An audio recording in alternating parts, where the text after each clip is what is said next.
Good afternoon, everyone. Maybe good morning for some people here in the Central and the Pacific. Justin here and Meesha from RedTree, Justin from Mercury.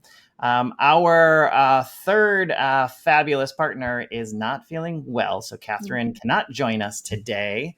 But Meesha is 190% confident she can answer most all of those SEO and AI questions. I will help support a little bit, but Meesha's really the expert on most of that. So glad to have many of you here today. What we're looking forward today is just to have a continued conversation from where we left off with the first three webinars. And we got quite a few questions that were posted or emailed or direct message to us after the event. So we've accumulated those questions. And Meesha and I are going to start just going through what some of those questions were and to answer those questions. And our hope is that all of you start posting your questions and we can start going through the list and answer those questions, because what we want to do is just help you. Where are you at? Maybe you've tried some of the things that we've shared with you in the past month or so. How did that go? Is there anything that you're stuck on, or just in general, what are you working on? How can Meesha and I help you with our areas of expertise to help you in your organizations and in the businesses that you run? So we did this on purpose to bring the three of us together to talk about how we work together and how we see success with our clients. And we start with strategy first, which is really working on a brand level. So that brand foundation to work in that center of your bullseye. If you have a dartboard, and really determining who is your primary audience, who's that one person that you love to help the most, that brings you the most joy, that brings you the most challenges, but also revenue, right? How do we find more of them? And how do we create a story around that person? And how does that help us understand where do we find more of them, which is how do we go to market? How do we get our website set up and optimized correctly? How do we even use AI to use the power of AI to generate good messages that will actually resonate and connect with that primary audience? And it really is the center for helping you make decisions for your business or organization. Where do you go in the next 3 years for your strategic planning? That brand foundation works help drive the success there. It also helps drive, like I said, how to optimize your website, how to use AI correctly and efficiently to get you what you need. And we'll talk a little bit of like how we work with our clients also, so you can kind of understand like the roles we can play in helping other one-person marketing shops or multiple in-house marketing people, talents there. So looking through my notes really quick. So Meesha, is there anything we want to add? Otherwise, I'm happy that we should sort of kind of jump in and start asking some questions or answering questions that were asked. Yeah, no, I don't have anything to really add. Well, I guess actually I do. Always. I really like that sort of, the summary that you had said. We did a lot of this also in the order, because a lot of this stuff builds on top of each other, right? So understanding that bullseye really helps when you're developing out a website, and then having the website really helps with, we have to focus on the SEO. So a lot of that is building on top of, and we're really looking forward to a continued conversation, as well as how do you carry this out for the next year, 3 years.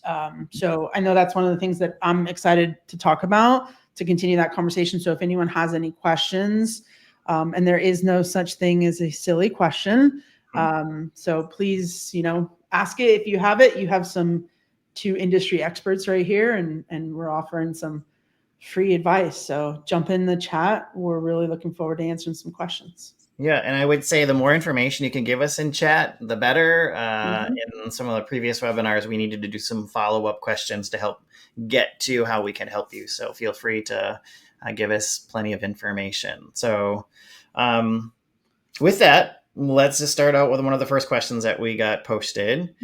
This is, thanks, Tanya. One of the questions we received was, what role does defining a primary audience play in making SEO work, especially today with AI changing how search functions? So, Meesha, I'm going to let you jump in. Yeah. So, and I see someone already also dropped in an additional AI question. So Catherine mentioned this in the last webinar that we were on, and I agree with her wholeheartedly that number one, AI is here to stay. And then secondly, this is just, at least from my opinion, this is just another tool that people are using to find information and another tool for your brand to be seen on potentially. So when we're thinking about SEO, what I usually tell people to always think about is not getting ranked inside of SERP, right? So the search engine result pages. You're really trying to provide thought leadership and valued content for your users.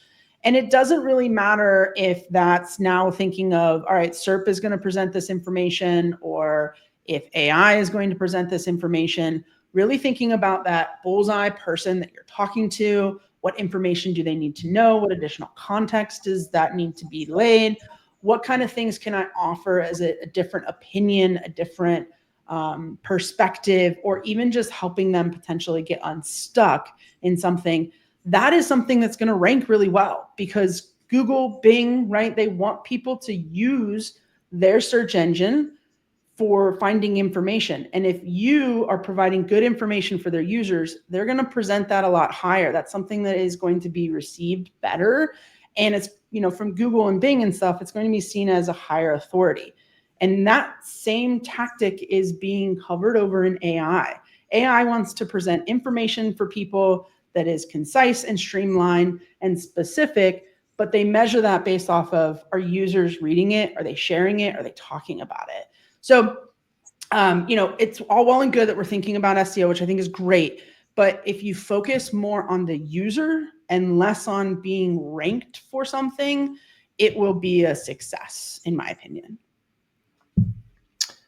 I'm just going to jump in before we go to that question. That is one of the main reasons we started this, and a little bit of a pitch here for us, but that's what we do, is really help figure out who is that person, that primary user, that primary audience that's in the center of your bullseye.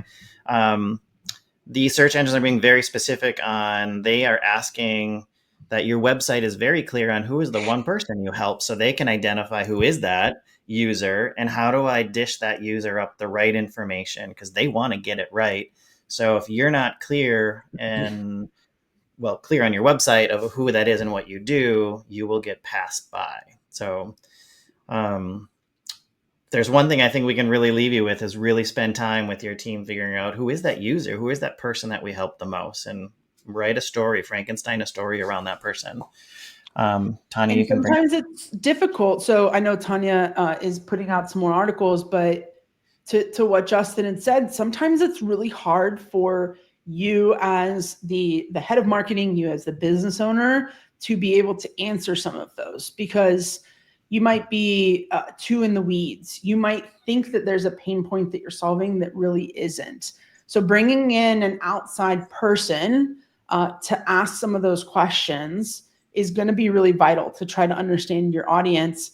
I mean, even just doing some, user surveys that is anonymous to try to understand that, it becomes very challenging to do that in a silo, or by yourself, because you have too much context.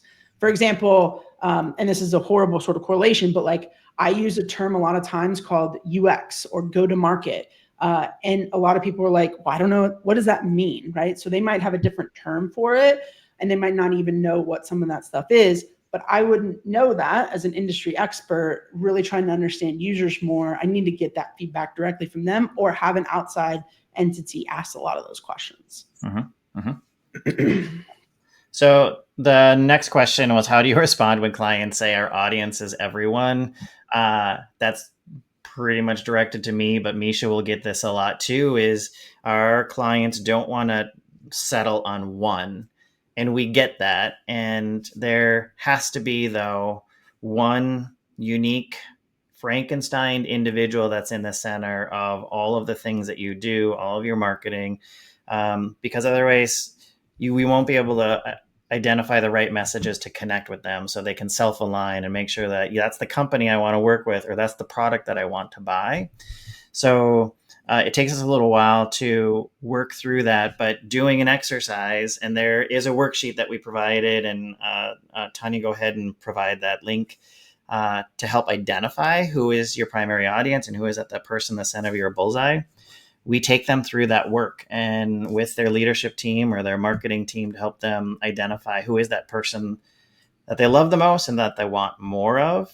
And then it comes very clear. So getting it down on paper and having everyone iterate around who that person is and what the pain points are that they have and what is the value that you bring with your services and products, then everyone's in alignment and is super clear on this is how we go out and explain, is this you? Do you have these pain points? Are you running into these problems? This is how we make you feel. This is how we make you look. These are the things that we do to help you in your business in whatever it is. So they start to self-align then into that story that you're telling them, and that sales process then that go to say yes to a project happens much faster, or purchasing of that product happens much faster. So it takes some additional conversations to help them understand why it's so important. And to add, it's not that we don't talk or we're not going to take business from anyone that's maybe in the second ring or the third ring. They're also important. But if we start trying to talk to all of them, that's where all the waters get really muddy. So we really focus on the one, knowing that the people in the second and third tier can still identify and are still going to buy from us. We're not talking to everyone in a sense, but we are really bringing in your focus. So it keeps everyone's job much easier to know what we need to do, what we need to say, and where we need to show up. So that's a little bit how. Justin, let me ask you this. I had a really interesting conversation with someone yesterday who said that she has two primary audiences and that they are vastly different, but the services are the same. So I understand that focus, that bullseye, but have you ever seen a case where there's at least like two inside of the bullseye, that obviously there's more outside of that, but that it's very clearly divided into two? I'm willing to bet that there is one primary audience that is in the center of their bullseye, but they have two personas, and the personas are developed from that primary audience that's in the center of their bullseye, because there's probably a lot of similarities, a lot of unique, or just a lot of similarities between those two. But I'm going to give it an association example, and especially a lot in trade associations. A lot of the people who are on the board of directors are not the ideal member anymore, because they've already gone through that member journey and have gone through all this leadership training and professional development. And over their career, they're now a board member. But that isn't our ideal or primary member. Our member is that younger, up and coming business owner or whatever in the trade. And that's who that association needs to go after in order for them to be relevant and to grow and to take that member on the right journey. So, but there is a member profile for, or a persona for the board member, because they need to identify the right board members that can carry on this legacy and to carry on the vision consistently, instead of having a change in leadership. So then you're like, oh, so we're going this way, and now we're still going this way, which is hell on executive directors. So, well, and let me ask that. So that's a great example, right? And I know we've run into a lot of associations and orgs that say membership and donations are just as important from a website perspective, right? Like, what do we need someone to do? And from your perspective, right, that's maybe potentially like a third audience that would be donating, not people necessarily they're helping, not maybe board members, but how do you manage that as far as the priority of an organization might be skewed or separated? Typically in both, I would say, associations and nonprofits who do a lot of fundraising and rely on donations. For a member-based organization especially, there is still that primary member. And the more of those members that are part of that community, the more sponsorship, the more donations that'll come in from those vendors, because they want to be in front of more of those members who are going to be potential clients of theirs. So again, focusing on that one really helps strengthen the other areas. So yeah, I mean, that's a brilliant perspective. Where that's it, it is a goal, but it could be a nice after effect, if you will, later. So yeah. I mean, a strong brand, your goal is to be really well known. So through great awareness, consistent messaging, and having people come to you to either buy or to volunteer or to be part of your community. And that takes time and takes consistency of saying the same things to the same people over and over, and really kind of building up that community of yours that are raving fans and are sharing the world about what you do and what you solve. Yeah. Oh, which dovetails really nicely into. So the question is: have you ever had to help a client realize what makes them special isn't actually resonating with their audience?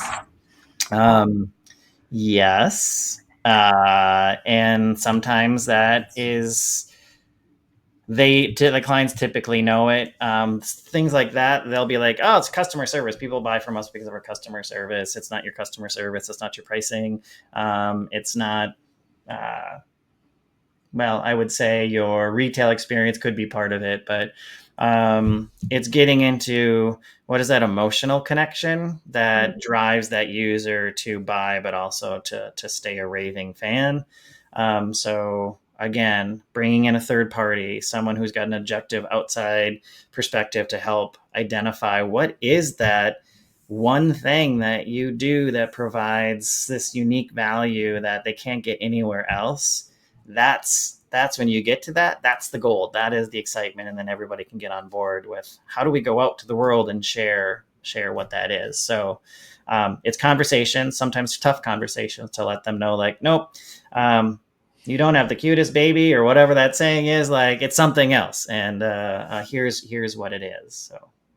Yeah, and from a website and SEO perspective, we run into this a lot where it's not necessarily what makes them special, which is also a tough conversation that we have. Whereas some of our clients really want to like talk about the amazing things that they're doing, and it's like, users don't care.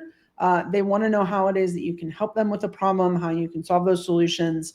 Sometimes they definitely want to know a little bit more about the brand and the community impact, but really what they're looking for is that you understand their pain. So a very simple example is we had they were a property manager and realtor company that we did some SEO for. And we very quickly realized that a lot of the terms on their website was talking about selling and managing a house. But when we started looking, people weren't searching for a house, they were searching for a home. So people wanted to find their homes, but the real estate company wanted to sell a house as if it was a property. So even something as small as that, when we shift a lot of things over, we found them to have an increased amount of traffic, an increased amount of engagement inside of their site. And it's such a simple example, but that is a great example of what a user or your audience is looking for that, might not be connecting well because you want to present it as a house instead of a home. Words matter. And it's not what you think, it's what they think, it's what they say. So understanding those words is mission critical. There's an interesting book for anyone who wants to read. It's called The Brand Gap, that talks a lot about what Justin just said, which is Marty Niemeyer. Yes. Yeah. Which is, your brand isn't what you say it is what they say it is, which is also something we fundamentally agree with. It's a quick read. You could probably read that book in 30 minutes. It's very visual. It's black and white. He's also a great guy to follow on LinkedIn. So, nice. What's your go-to approach, to Meesha, when a team needs to keep evolving their website without getting overwhelmed? Yeah. There's two big philosophies that I have with this. One is more data-driven and one is sort of more feeling-oriented. So the best place to go and look at is where the most amount of people are going to. So I've seen some people who spend hours and hours and hours slaving over their service pages, for example. Well, when you look at the data, majority of their traffic, maybe like a third of their traffic was going to their about page, and no one was actually focusing on the about page. So the biggest thing I would say is if you have a finite amount of time, where you should focus is where your users are saying they're looking for that information, right? It might be the portfolio page, might be your about page. So where outside of your homepage is the primary place that people are going to, and are you looking at that and constantly changing it and iterating on it? So if you've got a portfolio page, for example, or you've got a case study page, when was the last time you put a case study in? When was the last time you updated it? So you don't need to go through all of your pages and make sure you're giving that attention, but focusing on the top, 5 to 10 that people are going to, and making sure that all questions are being answered. You're connecting with the user. If you are an e-commerce brand, for example, and you have a specific product, does that product page show like lifestyle photos, or does it show an FAQ section to ask about like shippings and returns, or where was this inspired from? So that's the biggest thing. And then additionally, also, I hate to say this, but like trust your gut. If your gut is saying that there's a page that is severely outdated and potentially the traffic isn't going to it because it's outdated, then spend that time there. Especially if you've got a service or some kind of methodology that is not currently talking about what it is you're actually doing really well. So those are my two biggest suggestions. Meesha, how often should people be updating their website or making changes to their website? Because I've heard some different things over the years, like you shouldn't update a bunch of pages and then for 3 months don't do anything, and then you do a bunch again because that is frowned upon. Is that still the case, or is there a recommendation? Yeah, I would say this is where I feel like uh, almost kind of like it depends. But the biggest thing that I tell people is pick a cadence that you can stick to.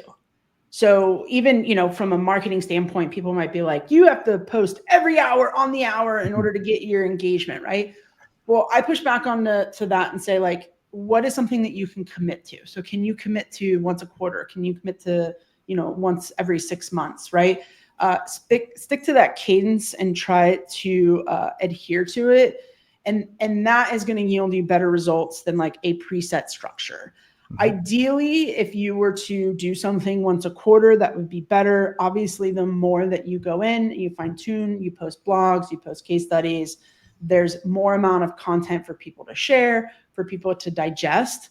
But really, it's more of let's just stick to a cadence that you want. Honestly, even if it's once a year, because I've talked to people that are like, I haven't updated my website in 19 years. And I'm like, what?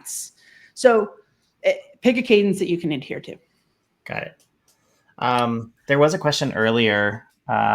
Since AI is top of mind for all of us, always, can you talk about SEO and AI building a website with content that helps websites show up? Meesha, go. I think this goes back to the first question that we started with.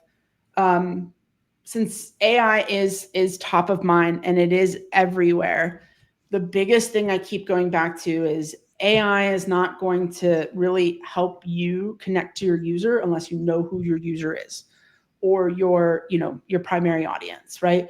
You have to spend the time to figure some of that stuff out. And then from there, you're going to be releasing content that's specific to your users. What do your users want to know? What do they want to see?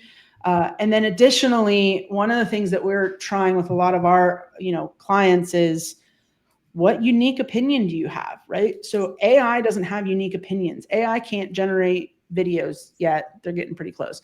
But what unique portion for your brand can you start to put onto your website and start to talk about, right? And I know that's, Justin, hate to punt this back to you, but I know that's a good portion of your, long-term go-to-market strategy from a brand perspective of how you're talking about specific people, your audience, and how you're talking about a brand. So what's some of the strategies that you have from a long-term perspective? Well, first of all, coming super clear with who is that person that you want to attract, right? And knowing the pain points, knowing your point of view and how your organization helps them. But then uh, the next steps are really actually getting everybody on your team on board with that information. So there's Mhm. alignment and unity internally of who this person is, what is it that we provide, what is that unique value, and what are maybe our three key messages that we all can abide by. The ongoing work, I mean, definitely your website, right? Getting, let's say the website is up and running, it's optimized, content is there, imagery is genuine, it's we're set to go. Now, how do we roll out using social channels to push people back to the website to um, feel more trust and see that credibility to make that purchasing decision? So it's using that that primary audience and that users. I'm using the two words that Meesha and I are using. That person that's in the center of your bullseye, and create all of your messaging around that. So when you're on LinkedIn or you're doing a TikTok reel, you're doing something Insta, Facebook, that is all started out with your unique point of view, your differentiator, and who you help the most, and rinsing and repeating and tracking what it is that is bringing in leads to those funnel. Like our job as a team, when we do the brand work, we move into design, now we're marketing. Mm. Our job is to make sure that we are growing the right leads at the top of that funnel so that sales can take them and do something with them to convert. We're not responsible for converting, but we're Right. responsible for finding the right people that are ready at some point that they can then nurture and close a sale with, or that person buys from you. So it's doing the right things, which you're like, what are those right things? It depends upon your industry. So, and leveraging social. And this is where you're leveraging AI because you know who that person is and their pain points. And you've built this agent over time so that they can really speak authentically for you. So that content that is coming out is starting to resonate with them. Um, Back off AI, but going into the right channels, showing up at the right events, having leadership know how to talk about who this person is and how to identify their need. Um, your PR tactics, your media tactics are all in alignment using that work, and then it's out there consistently working for you to bring said new user primary audience to buy and be a raving fan. So Yeah. um, uh, I don't know if I answered. Did I answer the? Do you? Yeah. Okay. Yeah, and it actually makes me think about we had a conversation with someone recently who didn't have a lot of brand awareness, and there was a conflict in between leadership and the internal IT and marketing team on talking about everything that they're doing inside of community, inside of building some of that trust, but they didn't want to talk about it from a marketing and PR standpoint because they felt almost as if it was boasting or ego. Mhm. So, what do you tell people when they're doing a lot of this really great brand work, building that trust, but they don't want to talk about it specifically? Huh. I wish they were in the room so we could have a conversation around what it is they really want to say that they're afraid to say. A little bit of what I feel is, uh, um, oh my gosh, I've lost the term. We all have it as leaders where we don't feel we can say what we Oh, know imposter best. syndrome. Imposter syndrome. I feel like there's a little bit of imposter syndrome, so they're not trusting themselves to say what they want to say. And what I would urge is to be thoughtful, but say what you do want to say, and be proud of what you're doing in the community, and share a story of what you're doing and why that feels good to you or why it feels good to your team. If you're sponsoring a softball team or a kids soccer, there's a reason deeper than why you're doing it just to give them money. Like your kids are probably in soccer or you used to play soccer. So bring that connection into the story of why you're being part of whatever it is that you're doing. And one thing I wanted to say in the last thing of like the ongoing marketing, so many people track vanity metrics. You don't need to have a ton of followers in a sense. You need to have the right followers. But what you should be tracking is the conversations and the shares, and is leadership responding to some of the LinkedIn comments or on Insta? What are there those interactions that are happening? That's where the gold is, and that's what you want to see, because that's real authentic people having real authentic conversations, even if they're not great conversations, but being there to share your thoughtful, kind, respectful point of view is going to be wildly regarded, and you're going to get more people interacting, and you're then going to grow more really good quality connections that are going to help you long term with your business. So back to the question, like, just get out there. The worst thing will happen is you're going to say something maybe dumb or silly, and people are going to maybe make fun of you, but run with it. Or you might say the wrong thing. I highly doubt it if you think about it carefully.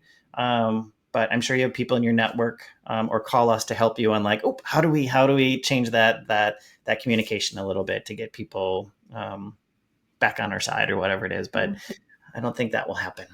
I think also too, it's a little bit of the intentionality behind it all, right? So I think about Patagonia, for example. Patagonia does a lot of investment inside of parks and nature reserves and things along those lines, because it aligns really well with their values and their foundation of their brand, but they're not doing it from a marketing standpoint.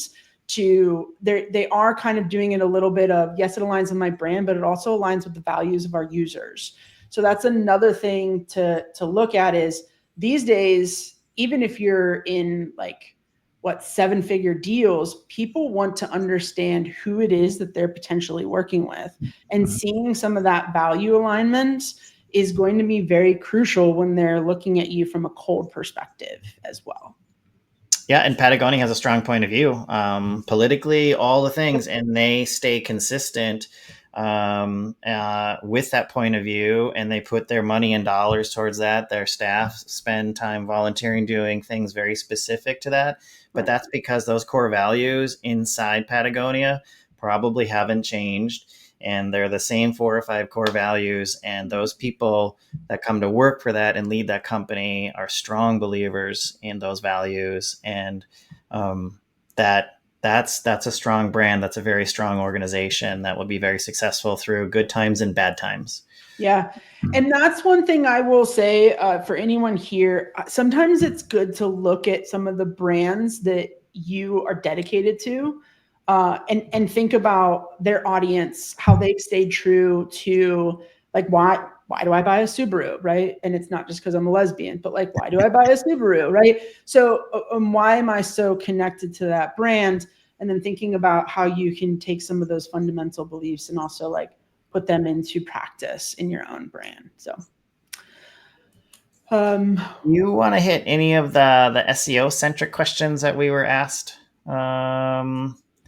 Yeah, we are at time. We're kind of spitballing. Oh, we are. Yeah. I would say, since we don't have any other questions from the audience right now, that we just sort of nip it in the butt, and we're going to kind of sign off right now and thank all of you who have participated in all these sessions with us, especially the follow-up conversations that we've gotten to have with so many of you. Thank you. Let's continue those. We're here to help you in any way, shape, or form we can. If there's something we can't handle within the 3 of our areas, we have a strong network, and we're going to connect you with someone that can. So we love to have the conversations and see where they go. We want to help.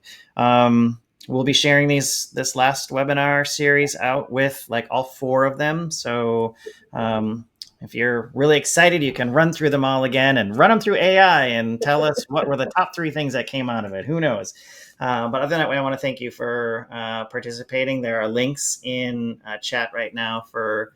I had a quick shout out. We just from actually this webinar, we just developed out an ebook that's called No BS Web Strategy. That kind of goes through a lot of this stuff, like how you can take brand, how you can take users and apply that inside of your website. So it's meant to be a little bit more workbooky for the DIYers. And then for, the other people, as Justin had mentioned, we would be more than happy to step in, help with a lot of those, because it is so unbelievably valuable to have an outside perspective. So the link, I think, is inside of the comments, and I can always send it out afterwards as well. Yep, and we shared our primary audience worksheet, and just hop on our website, mercurycreative.com, and if you go all the way to the bottom of the homepage, there's 3 free worksheets that you can download to use to help you do a lot of the things that Meesha, Catherine, and I just talked about today. So thank you, everyone, Awesome. and we'll see you in the future. Bye, everyone. Okay, bye-bye.